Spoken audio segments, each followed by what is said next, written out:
Bonjour et merci d'être sur Africa Télévision. Bienvenue dans Afrique Midi. Voici les titres. Le ministre français des Affaires étrangères est venu hier à Bamako pour une visite de terrain. Laurent Fabius, qui a affirmé que l'armée malienne ira sécuriser Kidal, est venu s'enquérir de l'état d'avancement du processus électoral. En Libye, premier d'une longue série, le président de l'Assemblée nationale vient de rendre sa démission.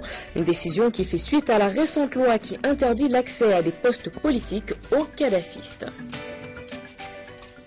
Le ministre français des Affaires étrangères est donc arrivé hier à Bamako où il a été accueilli par son homologue Hubert Koulibaly. Le ministre français des Affaires étrangères estime qu'il ne peut y avoir deux armées dans un même pays et il a rappelé la nécessité de pouvoir voter sur toute l'étendue du territoire malien dans le cadre de l'élection présidentielle fixée au 28 juillet prochain. Arrivé à bord d'un avion spécial, Laurent Fabius a été accueilli par son homologue du Mali. Après un bref échange au salon d'honneur, les deux ministres ont fait une escale à la base de l'opération Serval. Laurent Fabius sur sa présence à Bamako. C'est d'abord pour vérifier que le processus électoral avance. Hier, le Conseil des ministres a fixé les dates de l'élection, ouvert le processus électoral, donc ça c'est une très bonne chose. Et nous allons voir avec le président Traoré, le Premier ministre, les ministres compétents, comment les choses vont se dérouler. Parce que la démocratie, c'est essentiel, donc il faut vérifier ça. Je suis là pour ça. En plus, il y a évidemment un appui à donner à ce qui est fait ici pour engager le dialogue avec le Nord. Et là aussi, les choses avancent. Donc nous allons en parler. Le ministre français des Affaires étrangères est à Bamako. L'occasion lui a été donnée d'aborder la question du MNLA et cela de façon très claire. Concernant Kidal, il est évident que les élections doivent avoir lieu à Kidal comme partout ailleurs. J'ai dit il y a déjà longtemps qu'il ne pouvait pas y avoir deux armées dans un même pays. Bon, ça va de soi. Nous appuyons tout à fait l'intégrité du Mali, qui a été rendue possible par l'intervention internationale et française. Nous appuyons la défense de la laïcité, nous appuyons le processus électoral, et il doit s'appliquer à Kidal comme partout. Une image on ne peut plus claire, une image très forte qui redonne de l'espoir, comme quoi la crise sera bientôt derrière nous. Et le ministre français des Affaires étrangères a ensuite été reçu par le président de la République par intérim, Dioncounda Traoré, qui affirme que l'armée malienne sera très prochainement à Kidal et que le vote y sera donc possible. Je suis convaincu que les élections, en tout cas le premier tour de l'élection présidentielle, aura lieu avant le 31 juillet. Donc la date du 28 me paraît une date tout à fait... Partout. Y compris à Kidal, l'armée malienne sera à Kidal. Le drapeau malien flottera à Kidal. La France est un pays ami, un pays frère qui nous a aidés à libérer notre territoire. Ce que nous attendons de la France, c'est qu'elle continue avec nous jusqu'au bout ce combat contre le terrorisme et contre l'obscurantisme. Je pense que c'est un combat qui nous est commun. Et la communauté internationale a bien compris que le problème qui se passe au Mali n'est pas un problème spécifiquement malien et que la menace est une menace globale. Et la France, conformément à son histoire, conformément à ses valeurs, a été la première puissance à s'impliquer à nos côtés. Et je pense que ce qu'elle a fait est extrêmement important. Je crois que les gens ne s'en aperçoivent peut-être pas aujourd'hui, mais je suis certain que l'histoire le retiendra comme un tournant important dans la lutte de la civilisation contre le terrorisme. Les attaques qui ont fait 25 morts au Niger auraient été préparées en Libye. Mamadou Issoufou, chef de l'État nigérien, s'exprimait sur le sujet lors d'une cérémonie d'hommage aux victimes d'Agadez. Agadez, ville meurtrie, est devenue ville bunker. Les troupes d'élite de l'armée ont investi partout. Depuis les attentats de jeudi dernier, la ville attend le président du pays. Mahamadou Issoufou est arrivé, flanqué des dignitaires et du chef de l'opposition. Unité dans un moment grave, car Issoufou l'avoue, le terrorisme a ébranlé le pays. Le Niger a donc été frappé dans ce qu'il a de plus cher, au plus profond de son être en visant notre armée. Le Niger qui pleure aujourd'hui en enterrant ses fils, demain les pays voisins. Selon le président nigérien, les attaques d'Arlit et d'Agadez sont la conséquence de la guerre libyenne. L'ennemi qui nous a attaqués à Agadez et à Arlit vient du sud libyen, d'où parallèlement une autre attaque est préparée contre le Tchad. Nous serons sur tous les fronts. Je confirme notamment la poursuite de notre engagement au Mali. Ensuite, le président visite le lieu de l'attaque, la caserne de la ville. Il veut comprendre à tout prix comment les terroristes ont pu accéder au cœur du camp. Les réponses sont bien minces, mais une évidence s'impose. Les terroristes avaient besoin de complicité pour frapper ici. Déjà, les proches des disparus crient justice dans la douleur. Hawa a perdu son beau-fils, père de ce bébé.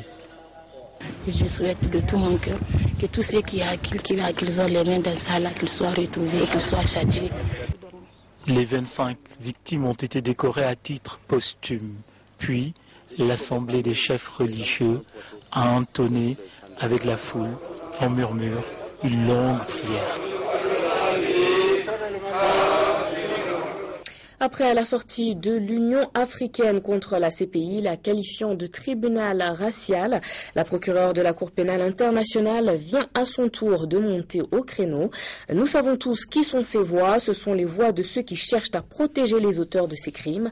Ces voix ne soutiennent pas les voix des victimes. Déclaration de Fatou Bensouda, qui estime qu'un grand nombre de dirigeants africains protègent des responsables de crimes contre l'humanité. Le président de l'Assemblée nationale de Libye vient de démissionner. Mohamed Al-Megariev se soumet ainsi à la loi récemment adoptée sous la pression des miliciens et qui interdit aux anciens kadhafistes d'avoir des responsabilités politiques. Il est le premier à se manifester, premier d'une longue série. Écoutons-le. Les représentants du peuple se sont exprimés. Tout le monde doit se soumettre à la loi, par respect de la légalité et par respect de la démocratie. Je vais être le premier à m'y conformer.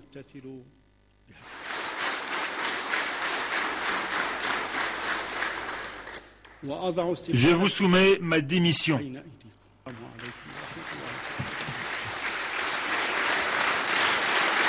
Et au Maroc, les 48e assemblées annuelles de la BAD se tiennent actuellement à Marrakech. La Banque africaine de développement et ses partenaires sont réunis autour du thème « La transformation structurelle en Afrique ».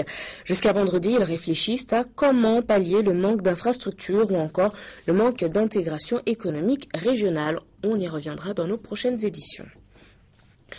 Les opérations pré-hivernales au Sénégal, à Dakar et dans la banlieue se déroulent bien. De gros moyens ont été débloqués par l'État afin de prévenir les inondations et les autorités menacent aussi de sévir face aux nombreux cas d'incivisme. Au cœur de Dakar, les opérations pré-hivernales sont presque terminées. Les manœuvres ont fini d'épurer la plupart des caniveaux. Si dans le quartier Plateau, les agents préposés au curage n'ont aucune difficulté pour mener à bien leur mission, ce n'est pas le cas à Grand Yoff. Ici, le bassin de rétention a curé et envahi par des déchets solides, une quantité énorme qui obstrue le canal. Apparemment, les techniciens ont du mal à nettoyer le site. De gros moyens sont déployés pour faire face aux obstacles créés par l'homme et volontairement.